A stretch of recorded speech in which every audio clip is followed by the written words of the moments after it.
Bienvenue à tous, bonjour sur l'émission Le Dernier Cri.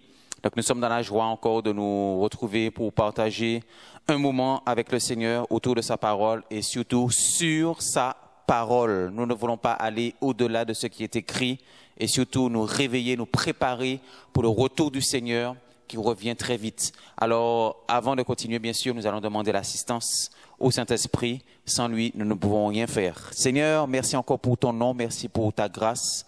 Nous voulons vraiment t'adorer, t'aimer de tout notre cœur, Seigneur, te glorifier au travers, Seigneur, du partage de l'Évangile.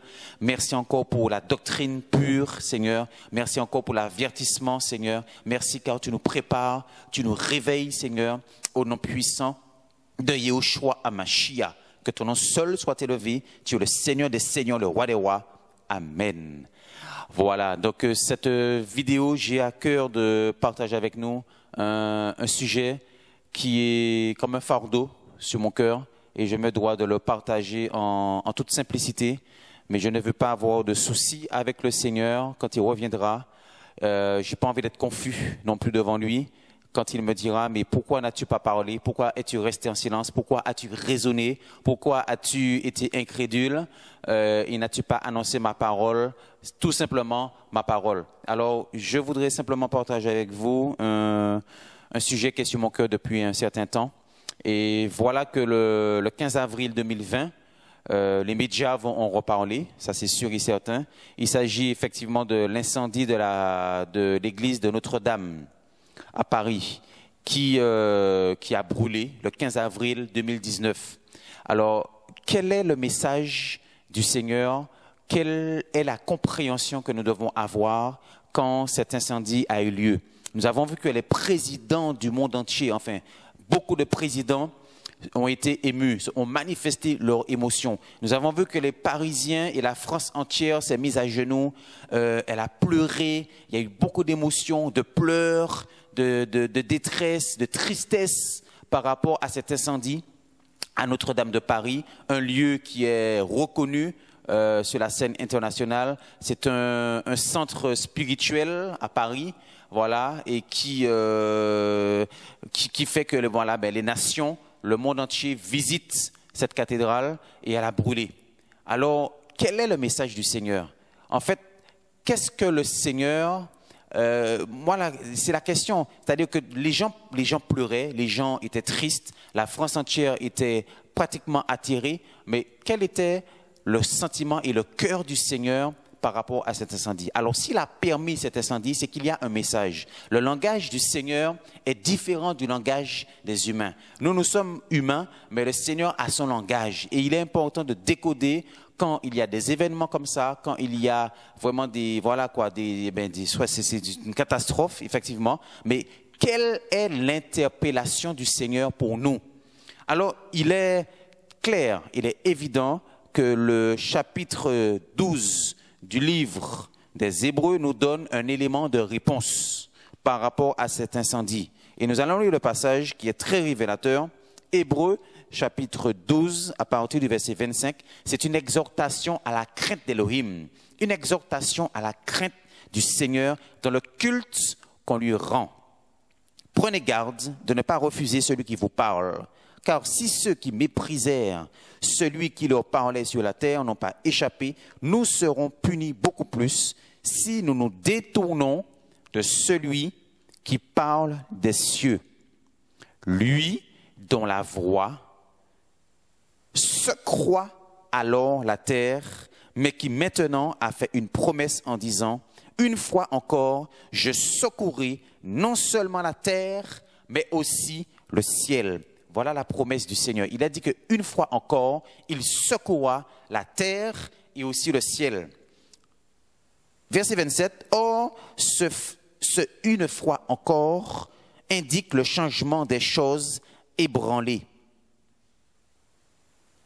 comme étant faites pour un temps, afin que celles qui ne peuvent pas être ébranlées demeurent. Donc nous voyons que le Seigneur nous indique ici qu'il y a dans son cœur cette volonté de changement, c'est-à-dire qu'il veut changer les choses et il va ébranler pour nous faire comprendre que telle vision, tel projet, telle fondation, telle église n'est pas de son cœur n'est pas bâti selon sa parole, selon ses voies et selon sa volonté. Il a dit ici, c'est pourquoi, recevant le royaume inébranlable, retenons fermement la grâce et par elle, rendons un culte à Elohim d'une manière qui lui soit agréable avec respect et crainte. Verset 29, car notre Elohim est aussi le feu dévorant. Il est aussi le feu dévorant. Alors si le Seigneur a permis cet incendie, c'est qu'il y a bien une raison.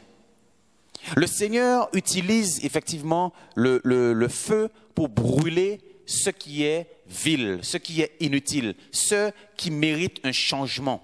Et là, nous voyons que dans le système de la religion, le système religieux, et notamment cette église de Notre-Dame de Paris, nous voyons que là, au travers de cet incendie, quand on regarde bien, à la fin de l'incendie, il est resté une seule chose, la croix. La croix est restée, voilà, telle qu'elle, au fond de la cathédrale. Ça veut dire qu'il y a un message. Donc tout a brûlé.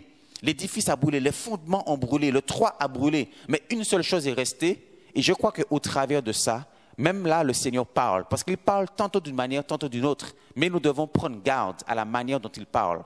Et la croix est restée. Voilà pourquoi l'apôtre Paul va s'adresser aux Corinthiens en 1 Corinthiens chapitre 2, verset 20. Il va dire, mais je suis venu au milieu de vous, Corinthiens, non pas avec une sagesse humaine, non pas avec des raisonnements pompeux, mais je n'ai eu pas d'autre pensée parmi vous que d'une seule chose, Jésus-Christ et Jésus-Christ crucifié. De Yeshua à Mashiach crucifié.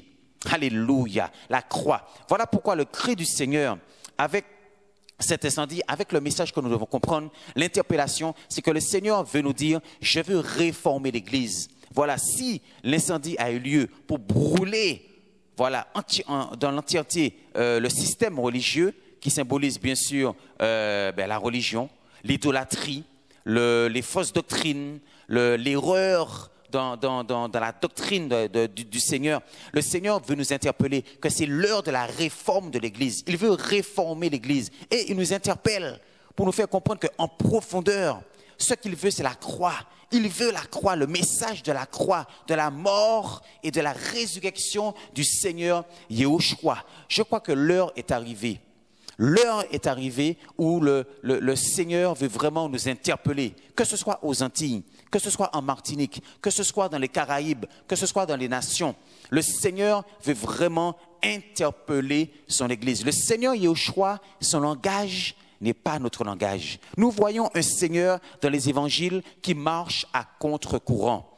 Un Seigneur qui condamnait le système religieux. Un Seigneur Yahushua qui dénonçait l'immoralité, qui dénonçait l'esprit religieux, les pharisiens, les scribes, qui enfermaient les gens, qui enfermaient le peuple d'Israël, encore dans la loi mosaïque, dans des pratiques qui ne voulaient pas, laisser le peuple accéder à la vérité, accéder à la repentance, accéder au royaume d'Élohim.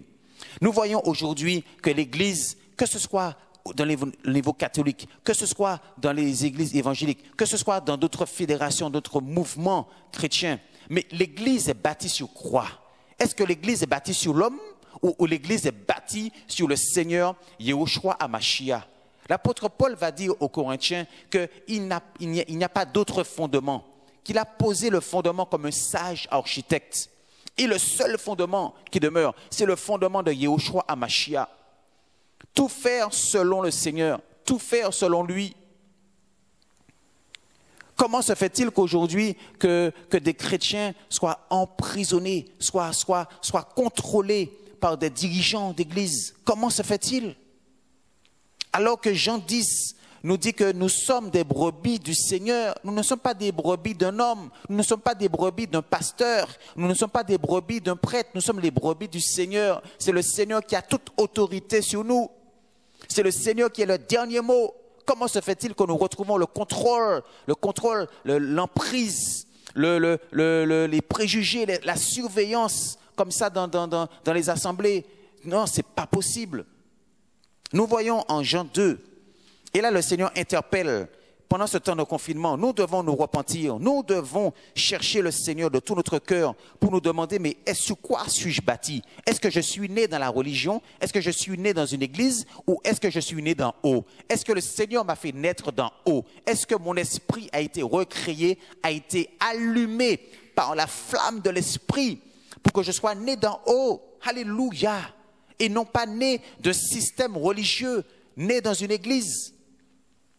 Le Seigneur veut nous interpeller, c'est l'heure de la repentance. Que ce soit aux Antilles, en Martinique pour commencer, puisque nous y sommes, l'heure est à la repentance. Le Seigneur veut maintenant rassembler ses brebis dans la seule bergerie. Il veut être le seul berger, l'évêque de nos âmes, le seul pasteur, le souverain pasteur de nos âmes, celui qui a le dernier mot, celui qui contrôle, qui dirige nos vies. Alléluia! Et nous voyons en Jean 2, rapidement, le Seigneur, comme je disais tout à l'heure, c'est un Seigneur qui marche à contre-courant. Alléluia. Un Seigneur qui bouleverse, un révolutionnaire. Il vient changer nos mentalités. Il vient changer le système des lois dans les églises. Le Seigneur, maintenant, il a instauré un nouvel âge. L'âge de la grâce. L'âge de sa loi à lui. Non pas l'âge des lois mosaïques. Et nous allons voir en Jean chapitre 2, lors de la première fête de Pâques, le Seigneur Yahushua va rentrer.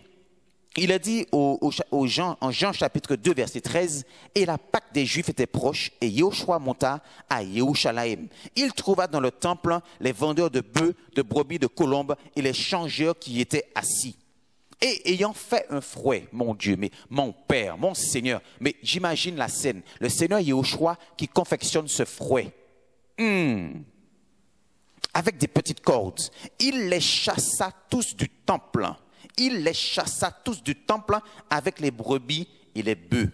Il dispersa la monnaie des changeurs et renversa les tables. Il dit aux vendeurs de colombes, ôtez ces choses d'ici. Ôtez ces choses d'ici. Ne faites pas de la maison de mon Père une maison de marché. Le Seigneur voit dans son église, il voit dans les églises beaucoup de business, beaucoup de ventes. La vente de l'évangile, la vente des messages qu'il donne. Certains, voilà quoi, tout est vendu maintenant. Enfin, il y a beaucoup de ventes. Le commerce, la louange. Voilà, l'évangile est devenu source de gain. La fonction pastorale est devenue un métier. Mais alors que dans la Bible, pasteur n'est pas un métier. Pasteur, c'est un don. Apôtre, c'est un don. Prophète, c'est un don. Le don, un don donné au corps. Ô Seigneur. Et nous voyons ici que le Seigneur va faire le ménage. L'heure est arrivée. Pendant ce temps de confinement, nous devons comprendre que le Seigneur veut encore à nouveau interpeller chacune de ses brebis. Les brebis qui se retrouvent emprisonnées sous la couverture spirituelle ou sous la couverture des mentors, des pasteurs, des prophètes, des apôtres ou des prêtres qui sont complètement avilis, asservis, qui sont sous l'esclavage de ces dirigeants d'église. Non, le Seigneur veut interpeller et dire, vous êtes mes brebis. Nous sommes la maison du Seigneur. Nous sommes le temple du Seigneur. L'église, c'est là où 2 ou 3 sont assemblés en son nom. L'église n'est pas un bâtiment où nous devons aller chercher à tout prix le Seigneur dans un lieu spécifique. Ça, c'était la loi de Moïse, c'était la loi cérémonielle. Nous voulons annoncer le Seigneur. Nous voulons annoncer le Seigneur. Dans ce temps de confinement, le Seigneur va dire, ôtez ces choses d'ici. Faites le ménage maintenant. C'est l'heure de la repentance. Église des Antilles, nous avons vraiment ce fardeau de voir le Seigneur glorifié dans sa magnificence et que nous revenions à la parole du Seigneur. Alléluia. Que le Seigneur soit béni. Nous voulons, par cette interpellation, nous rappeler que le 15 avril 2020, voilà, les médias vont parler des choses. Mais arrêtons-nous ici un instant. Et je vous dis à bientôt, vraiment, avec cette interpellation, que le Seigneur soit béni, soit glorifié, au nom de Yahushua. Et je vous dis à bientôt pour d'autres émissions. Et vraiment, repentons-nous, crions, le Seigneur cherche des voix. Il cherche des voix depuis la Martinique, les Antilles, partout. Il cherche des trompettes, des voix pour annoncer la repentance. Amen. Amen. Que le Seigneur soit béni. Je vous dis à bientôt. Au revoir.